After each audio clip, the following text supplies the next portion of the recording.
Now that we've laid a foundation and understand a bit more about tangent lines and how to build formulas for them, we can use that to answer some interesting geometric problems, little puzzles like the one that follows.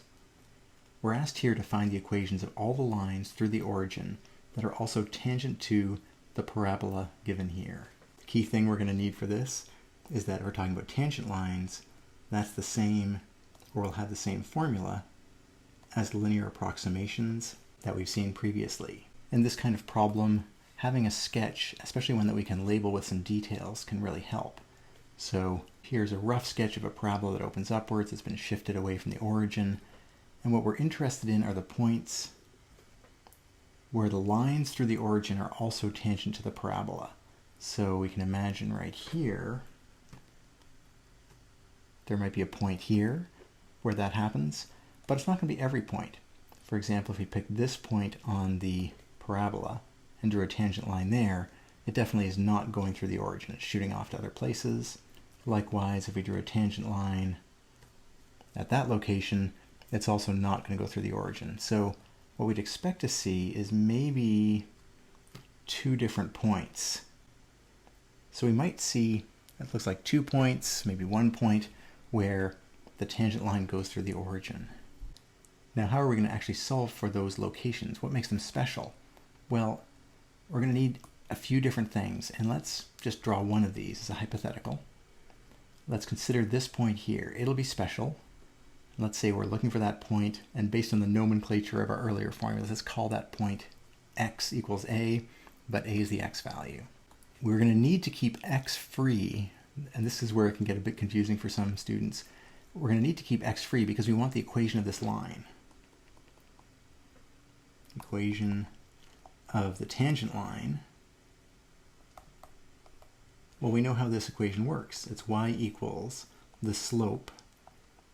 And here you have to be very careful about the x's versus the a's.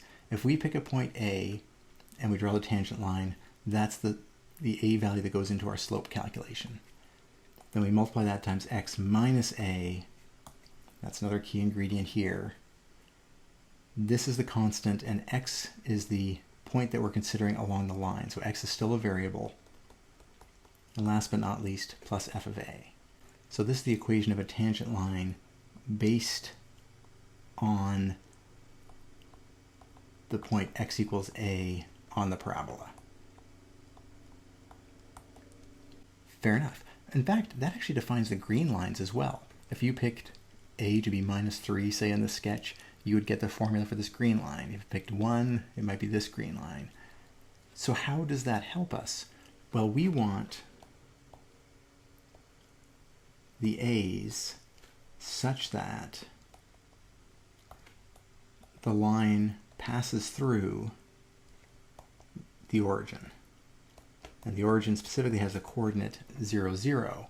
So A is the anchor point for the line, but what we want to guarantee is that x equals 0, y equals 0 satisfies the line equation. This is x changes as we go to left to right, and the y changes correspondingly. I want to know if I plug in x equals 0, will I also get a height of 0?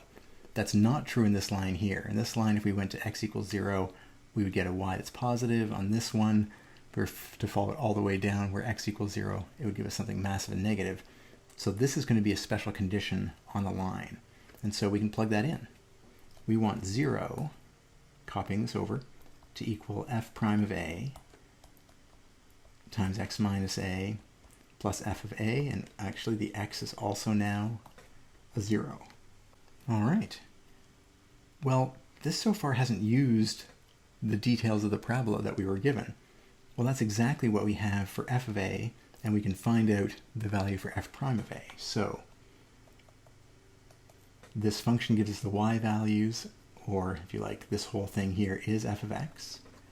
And so what we can do is plug those values in. We'll do that on the next page with the 0 subbed in. If our function is this, then we can take the derivative and find the slope at any point. And once we've done those two calculations, or restated this formula and done the derivative calculation, then we can evaluate both of them at a, which is almost too simple substitution. we just replace all the x's with a's, and then we sub those into our tangent line formula,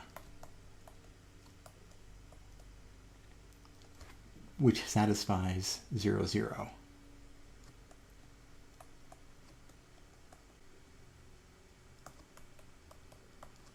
And that was 0 equals our slope at a, 2a minus 2, times our coordinate x of 0 minus a, plus f of a, so a squared minus 2a plus 4. So going back to the picture, we wanted the point A where if we were to build a line, that's this formula here, it would satisfy 0, 0 as x and y coordinates on that line, and the height we would have for our A comes from the parabola, so we use the parabola formula there, and the slope we would use for that line comes from the derivative of the parabola to get the right slope. And this gives us an equation in A where the only variable left to solve for is that A, and when it pops out it should be the location on the parabola that we're looking for. So let's tidy this up and solve for A. We'll have 0 equals minus 2a squared plus 2a's plus an a squared minus 2a plus 4. Together this gives us negative a squared plus 4. That's nice because that gives us a squared equals 4, or a equals 2 and minus 2. And those would be the points on the parabola, specifically the x-coordinates, where the tangent line will pass through the origin.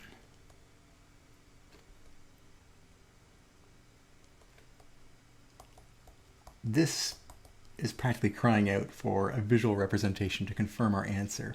We're going to do that on the next page. The parabola we're working with is restated here, and we can do a quick table of values to get a sketch of this. We know we want to go from around negative 2, certainly up to 2. Let's go up to 3 and see what happens. We plug in the coordinates and get the corresponding y values. We're going to get 12, 7, 4, then it'll be down to 3, then back up to 4, and there we go, we're actually back up to 7 for that.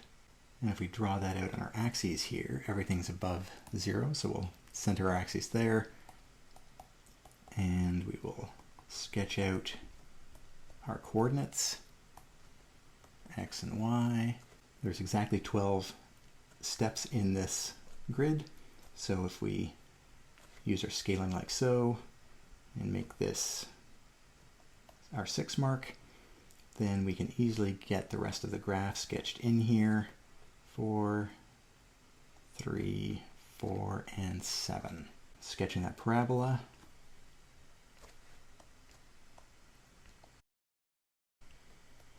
And now we take the 2 points that we found. Notice it's not symmetric around 0. That's fine. That wasn't quite what we were asked for.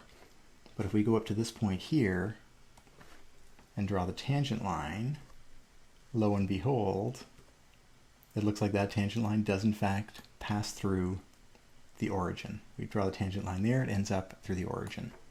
Likewise, with a different slope, but still satisfying that same property, we can see that, at least to a rough sketch, the tangent line that passes through that point also goes through the origin. That is not the case for other points. If we were to pick this point and draw the tangent line very clearly, it does not go through the origin at all. It ends up over here somewhere. So these 2 points at x equals 2 and x equals minus 2, those tangent lines to the parabola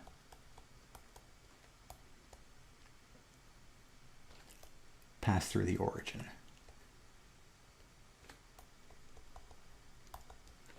This is a little less convincing than the algebraic version, but it certainly gives us some reassurance that what we found through the algebra is correct.